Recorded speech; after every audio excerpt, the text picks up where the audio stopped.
Now, the FA have found themselves in extremely hot water today after they decided not to light up the Wembley Arch in the colours of the Israeli flag.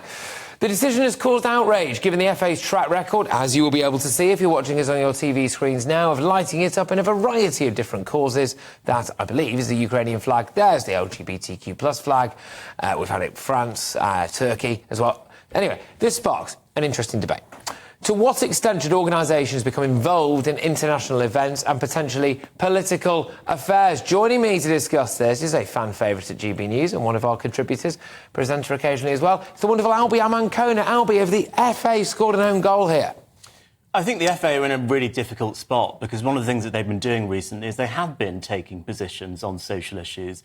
They've taken positions on LGBT rights by lighting up the Wembley Arch in the Pride colours, as you just showed our viewers watching. They have taken positions on Black Lives Matter with teams taking the knee before football matches. And they've also taken positions on conflicts, as we've seen them light up the Wembley Arch in the Ukraine colours. And, of course, after terrorist attacks, I think they lit the flag up in the French tricolour.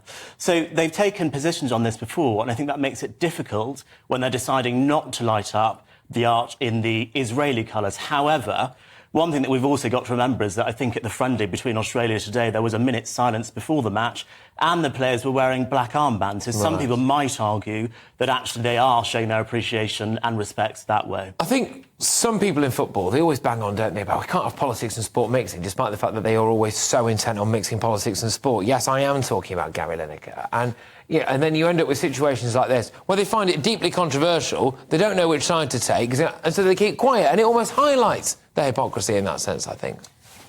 I guess my question would be, is it hypocrisy, or are we annoyed that the FA isn't doing enough? Yeah. Because they are actually doing something. There was a minute's silence before the match today. They're wearing black armbands. If the argument is they're not doing enough, then fair enough. If the argument is they're not doing anything at all, but look at what they've done with these other things, that's not credible. It's a good point, that. It's a very good point, that. So I'll go over to you, Emma.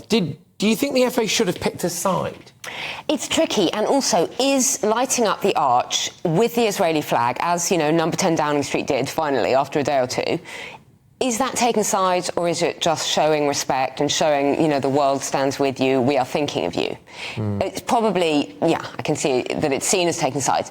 I come back to the BBC point. To me, it feels a little bit irrelevant. I've always felt that, you know, overpaid footballers taking the knee over things like this. And then going and playing in Saudi. And then going and playing and following the money wherever they want to. Yeah. And often they don't really understand what they're talking about. They, you know, if you ask them why are they taking the knee, most of them wouldn't know. So I think it's kind of irrelevant, but actually, given the situation, it seems odd that they've taken their position on so many other of these issues and not this one. Maybe it's symptomatic, actually, Will, of the fact that there is a huge amount of feeling out there that what's going on in Palestine is wrong, and that whilst you know, Hamas terrorists have committed atrocities, that people really do not agree with everything that Israel does. Yeah, well, they may very well do that, but then you could put into question the Ukraine flag colours being obviously shown on the arch then, because there are, I know certainly some Ukrainian Russians who've been very, very quiet. You know, there is, you know, as they always say, there's two sides to every story, and somewhere in the middle is the truth.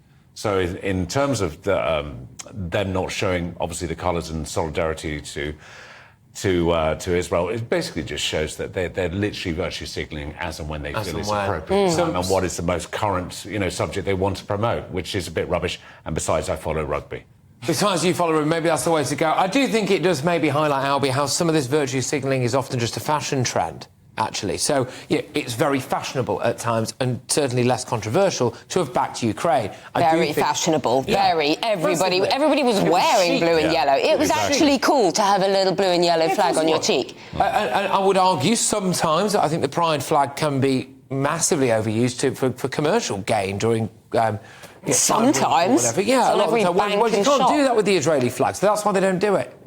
Well, I guess the question is, should football and the FA be taking political positions at all? Exactly. Yeah. If your opinion is that they shouldn't, then you should be arguing that they shouldn't be lighting up the flag, the Israeli colours, and there shouldn't be a minute's silence, there shouldn't be any of that. But there also shouldn't be taking the knee for BLM, there also shouldn't be pride flags. They've started, so they'll finish. But they've set a dangerous precedent, because from now on, there's going to be big question marks about whatever else they decide to vote. I actually quite hope that this, well, I mean, it won't, but this draws But the maybe line. they'll stop. Yeah. And also, there's no downside when we think about the rainbow flag. I mean, there's rainbow flags on a crossing on my street corner. There's no downside to whacking a rainbow flag on your bank or your shop or your rainbow crossing or on your police uniform and saying, we stand with the LGBT community. There's no downside. Whereas here, it's a more difficult situation. There is a security dynamic. I mean, Well, obviously, you've got the issue of a far more fragmented and disenchanted group, which, if they offended, could see it as a viable target. Now, I know the FA takes counter-terrorism very seriously, and they're looking at, obviously, ensuring that anybody who goes there is going to be safe. However, the problem you have with Hamas and that bunch of lunatics and cowards is that they will have the individuals, the lone actors who want to carry out their attacks. Okay. We have the threat from international terrorism. This is just another dynamic to add to it. This is another dynamic. Albert, just quickly, if that's all right, we are due to have quite a big demonstration tomorrow in London.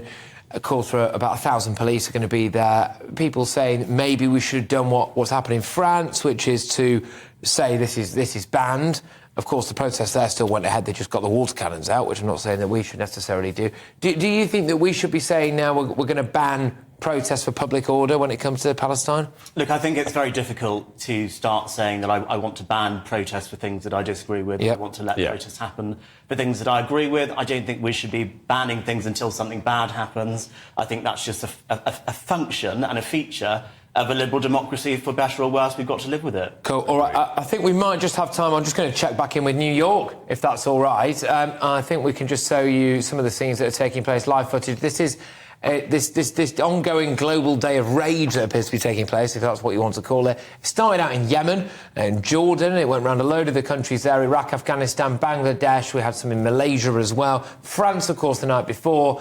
Very unsavoury scenes in France that culminated at one point, anyway, in 3 arrests. All people who were on a terror watch list, one of whom had stabbed a teacher to death at a school and injured 3 others. Yeah. There was an incident in China as well that took place, in Italy, in Rome. This is now the latest from New York, which is a pro-Palestine demonstration. Of course, as yet, it is yet to, and hopefully it doesn't, kick off, as it were. These are people making their own voices heard.